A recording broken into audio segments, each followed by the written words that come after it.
In March this year, I put 2 questions to Southend Council at their full council meeting.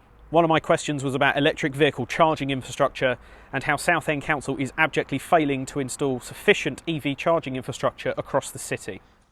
Councillors, currently there are just 10 publicly accessible charging locations in operation for electric vehicles in Southend, facilitating just 22 electric vehicles being charged at any one time. Of the 6 public pod point sites managed by the council, just 2 are working, with 4 whole sites currently inoperative.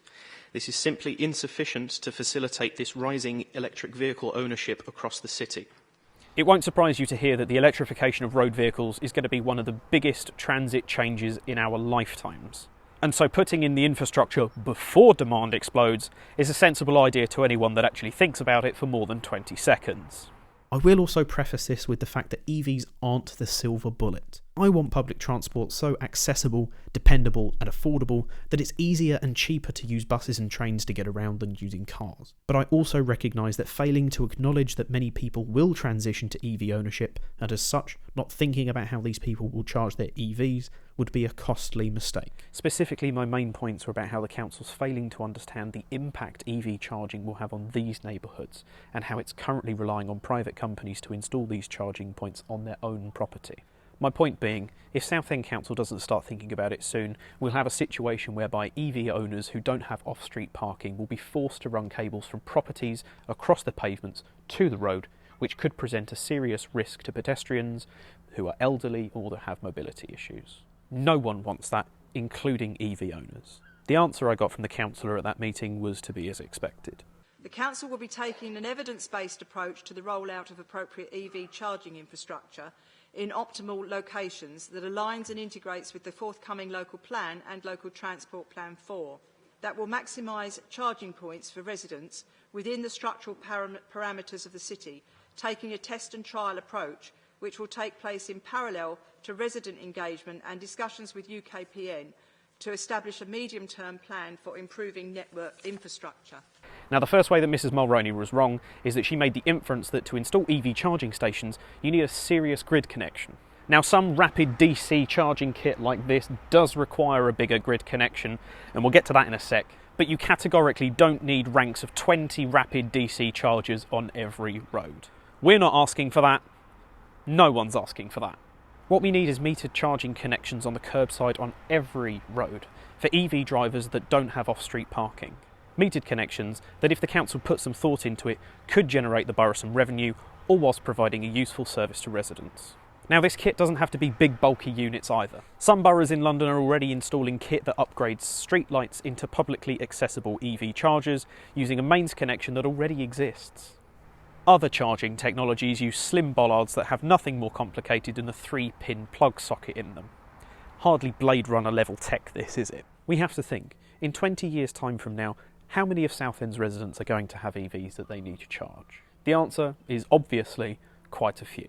So why is the council not thinking about meeting that demand before it slaps us in the face? Starting now, a slow rollout as part of scheduled highways works means that the council could meet that demand before it becomes a problem. No, that sounds a little bit too much like common sense, doesn't it? But there was one part of what the councillor said in that meeting that really stuck in my teeth. A feasibility study will shortly be undertaken to understand the infrastructure challenges that the city faces, which includes disparate substation coverage and a property-adjacent street furniture.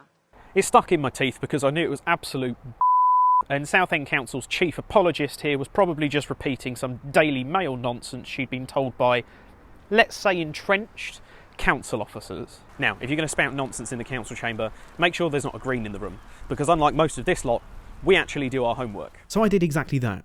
I researched up on the electricity grid connection Southend has, and I got in touch with UK Power Networks directly, who Councillor Mulroney had mentioned in her speech, to see what they had to say about it. UK Power Networks were very, very helpful, and I thank them for their assistance in this matter. UKPN were quick to point out that there were no technical barriers to installing many more charging locations in Southend, and contrary to what the councillor had implied, there were no issues with substations not being able to keep up with demand. I particularly enjoyed when the UKPN representative said, I have had a quick look and most local substations are showing that there is sufficient capacity for on-street charging for most local areas. You know, because a quick and easy bit of research just dispels everything that councillor said. They go on to point out, depending on the location of the charge point and the distance to the nearest electric cable it can connect to, there may be a cost the local authority has to undertake on digging up the road or pavement to connect to the cable, and sometimes this can be the largest cost of the project in terms of labour and reinstatement of the pavement or road, rather than the connection to the electricity network. So there we have it. Tactfully put, usually objection to new charging points comes not from the grid engineers, but from the councils themselves.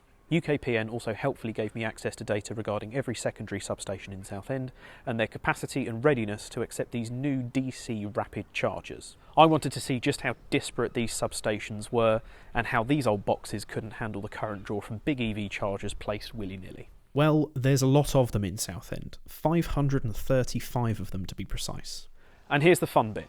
According to UKPN, every single one could handle one, and most multiple, rapid DC chargers. Ta-da! An answer at last. UKPN and the grid are ready for electric vehicles, and they have been for quite a while now. Fact.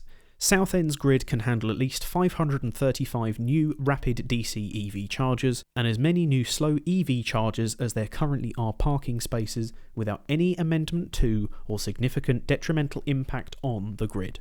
We can install literally tens of thousands of new small EV charging posts in residential roads, and there will not be any blackouts, as some councillors apparently infer.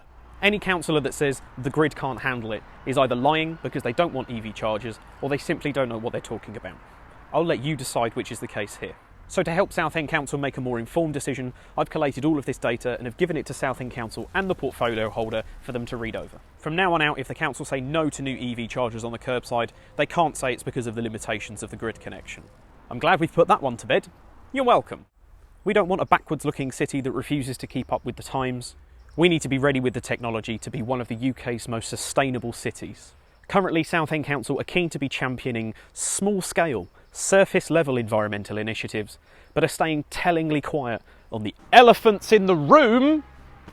If you want the council to take action on the environment, accept no pay limitations. If you want green, vote green. Go and have a look at the South East Essex Green Party's website for a full write-up of this and for all of the links to the available data. Please do like this page for further updates and share this video to help raise awareness. Thanks again to UKPN for your help in clearing this up. P.S. UKPN also said, we offer free surgeries to all local authorities to discuss these connections and to find the most cost-effective way of enabling their charge point ambitions. Southend Council, I suggest you take them up on this offer.